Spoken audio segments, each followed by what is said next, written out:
Hello viewers, কেমন আছেন সবাই? নতুন আরও একটি ভিডিওতে সবাইকে স্বাগত জানাই। আজকের এই ভিডিওতে আমি আপনাদেরকে দুটি অ্যাড সম্পর্কে বলবো। আর অ্যাডগুলো নিয়ে কথা বলার কারণ হচ্ছে বর্তমান সময়ে যেখানে টিভি চ্যানেলগুলোতে আলতু ফালতু অ্যাড দিয়ে ভরে গিয়েছে, সেই সময় এই অ্যাড দুটো আমার কাছে ইউনিক এবং বেশ ভালো লেগেছে। অ্যাড দুটো যেমন তাদের কনসেপ্টকে বুঝিয়েছে, ঠিক তেমনইভাবে মানুষের ইমোশনকেও কানেক্ট করতে পেরেছে, যে কারণে অ্যাড দুটো বেশ ভালো লেগেছে। আর অন্য অ্যাডগুলো হয় কি, তাদের কনসেপ্টটাকে বোঝাতে গিয়ে ইমোশন কিংবা লজিক দুইটার লিমিট একদম ক্রস করে ফেলায়। যেমন একটা অ্যাড দেখেছিলাম কিছুদিন আগে, যে একটা বাচ্চা রুটি খেতে গিয়ে হারিয়ে যায়, আবার 12 বছর পরে এসে সেই রুটিটাই নাকি সে খেতে পারে। মানে এইটাও আবার ছিল একটা টিফিন বক্সের অ্যাড।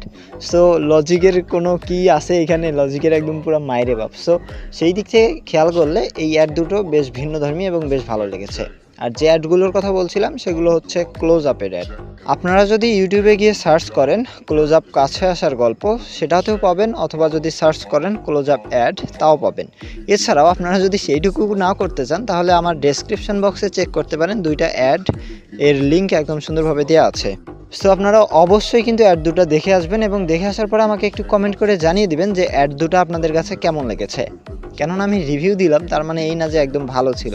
সো আপনারা দেখে এসে আপনাদের মতামতটা আমাকে একটু জানিয়ে দিবেন। আর যদি মতামত পাই কিংবা ভালো রেসপন্স পাই, তাহলে এমন আরও কিছু আপনাদেরকে দেখানোর চেষ্টা করব। সো কথা হবে অন্য কোনো দিন, অন্য কোনো ভিডিওতে। খুদা হাফেজ।